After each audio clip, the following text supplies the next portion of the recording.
भक्तों हर महादेव, आइए रामायण पाठ्यक्रम में रामायण की चौपाइयों का गायन करें, उनका भावार्थ समझें। पिछले भाग में हमने गाया प्रभु श्री रामचंद्र जी माता जानकी का पता लगाते हुए गीध राज जटायु से भेंट करने के बाद वह माता सबरी के आश्रम में पहुंचते हैं, जहां उन्हें सबरी के द्वारा विभिन्न प्रकार के कंद मूल फल दिए जाते हैं, जिन्हें प्रभु पाकर आनंदित होते हैं और बार बार उनका बखान करते हैं।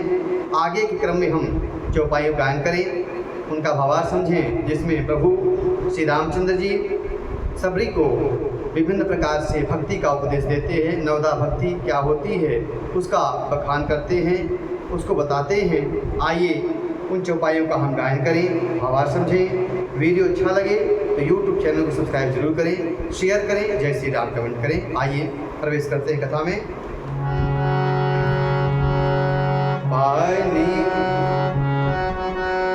पानी जोरी आगे भई ठाड़ी, प्रभु ही बिलो की प्रीति अति बाड़ी। यही विधि स्तुति करो तुम्हारी, अधम जाति में जड़मति भारी। अधमत अधम अधम यति नारी, तिनमय मय मति मंद यघारी। कह रघुपति सुनो भामिनी बाता, मानव एक भगति करनाता। मानव एक भगत करिनाता, मानव एक भगति करिनाता। सबरी फिर से हाथ जोड़कर प्रभु श्री रामचंद्र के सामने खड़ी हुई और प्रभु को देखकर उसका प्रेम अत्यंत बढ़ गया। उसने कहा, मैं किस प्रकार से आपकी स्तुति करूं हे प्रभु, मैं नीच जाति की और अत्यंत मंद बुद्धि हूँ, जो अधम से भी अधम है, स्त्रियाँ उसमें भी अत्यंत अधम है और उनमें भी हे पापनाशन मैं मंद बुद्धि हूँ। श्री रघुनाथ जी ने कहा कि हे भामिनी मेरी बात सुन, मैं तो केवल एक भक्ति का ही नाता मानता हूँ, भक्ति का ही संबंध मानता हूँ। बाकी ऊंच नीच मध्यम उच्च नीच ये मेरे लिए मायने नहीं रखते हैं, मैं केवल एक भक्ति का ही संबंध स्वीकार करता हूँ। आगे प्रभु क्या कहते हैं सबरी से, जाति पाति कुल धर्म बड़ाई, धन बल परिजन गुण चतुराई। भगतहीन नर सोहई कैसा, बिनु जल बारी दे देखिय जैसा। नवधा भगति कहूँ तो ही पाही, सावधान सुनु धरु मन माही। प्रभु श्री रामचंद्र जी कहते हैं कि जाति पाति कुल धर्म बड़ाई धन बल कुटुंब गुण और चतुरता, इस सब होने पर भी व्यक्ति यदि मनुष्य यदि भक्ति से रहित है तो जैसे जलहीन बादल शोभा पाते हैं, शोभाहीन होते हैं, उसी प्रकार व्यक्ति भी सारा वैभव होने पर यदि उसके पास भक्ति नहीं है तो जैसे वह खालीपन रहता है, ऐसे ठीक।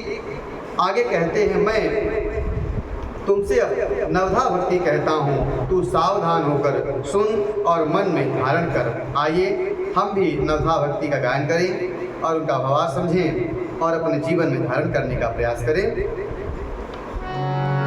प्रथम भगति संतन कर संगा, दूसर रति मम कथा प्रसंगा। प्रथम भगति संतन कर संगा, दूसर रति मम कथा प्रसंगा। प्रभु श्री रामचंद्र जी सबरी को समझाते हुए कहते हैं कि मेरी पहली भक्ति यह है कि व्यक्ति संतों का संग करे और दूसरी भक्ति यह है कि वह मेरी कथा प्रसंग से, जो मेरी कथाएं हैं उनसे प्रेम करे। और क्योंकि पहली भक्ति सत्संगत है और सत्संगत में हम जाएंगे जब हम सत्संगत में जाते हैं तो संगत में भी प्रभु की कथा सुनने के लिए मिलती है। तो पहली बात तो हम सत्संगत करें, संतों का संग करें, और उसके बाद प्रभु की कथा से जो प्रभु के चरित्र गाए हैं विभिन्न पुराणों में, विभिन्न शास्त्रों में, उनसे हमें प्रेम हो। आगे गुरुपद पंकज सेवा तीसरी भगति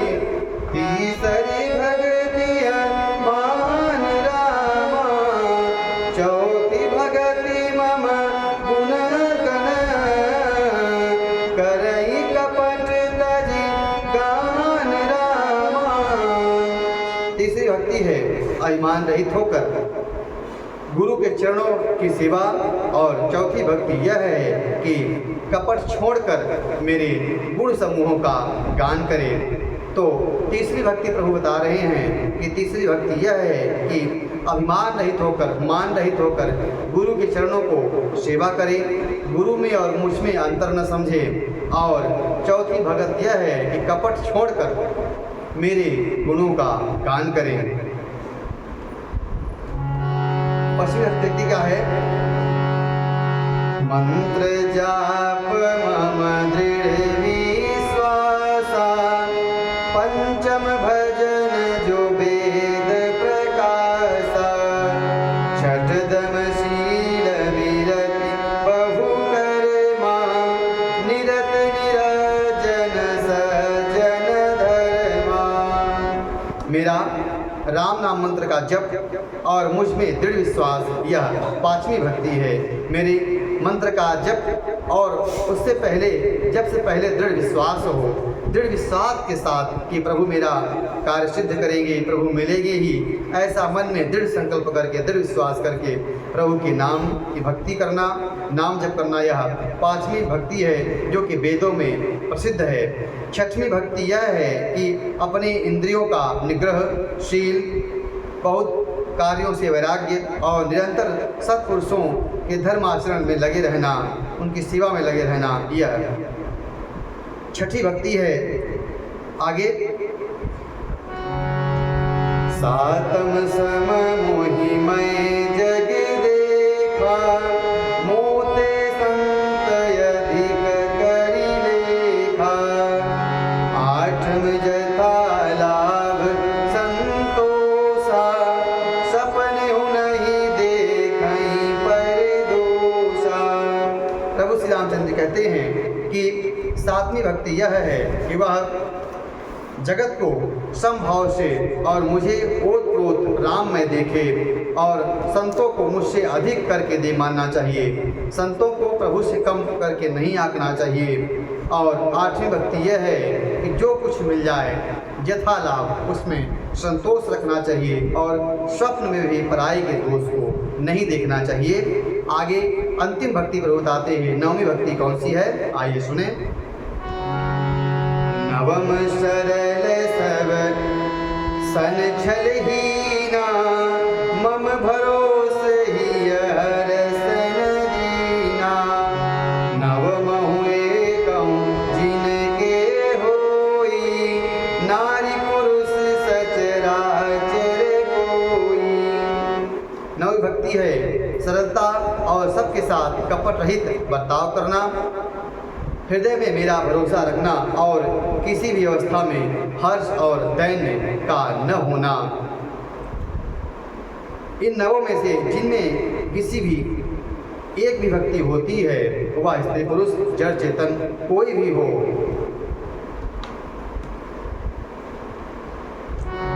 सोई अतिशय प्रिय भामिनी मोरे सकल प्रकार भगति दृढ़ तोरे जो गोविंद दुर्लभ गति जोई तो कहूँ आज सुलभ भई सोई मम दर्शन फल परम अनूपा जीव पाव निज सहज स्वरूपा जनक सुता कई सुधी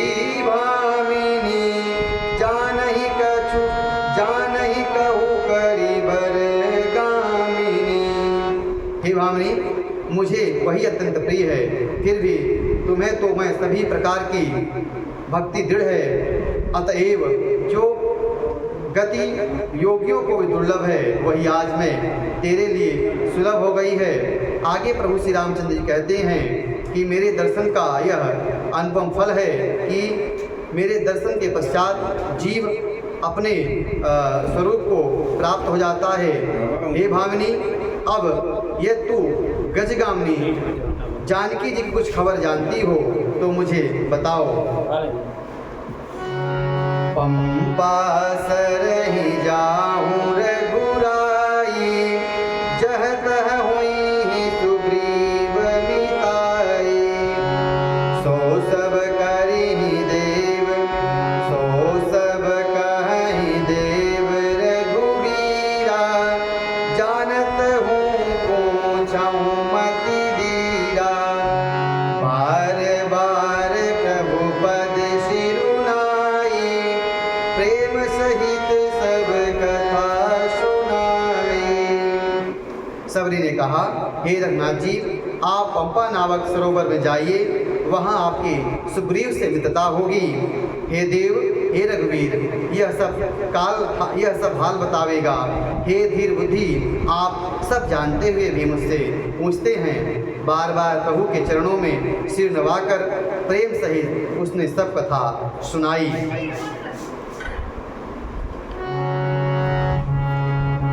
कही कथा सकल मिलो की हरि मुख, हृदय पद पंकज धरे। तज जोग पावक देह धरि हरि, लीन भई जह नहीं फिरे। नव विविध कर्मय धर्म बहुमत, शोक पद सब त्याग मूबे। श्वास करि कह दास तुलसी, राम पद अनुराग हूँ। आगे वह सब कथा कहकर भगवान के मुख के दर्शन कर और हृदय में उनके चरणों को धारण कर और योगाग्नि में देह को त्याग कर वह दुर्लभ हरि पद में लीन हो गई, जहाँ से लौटना नहीं होता।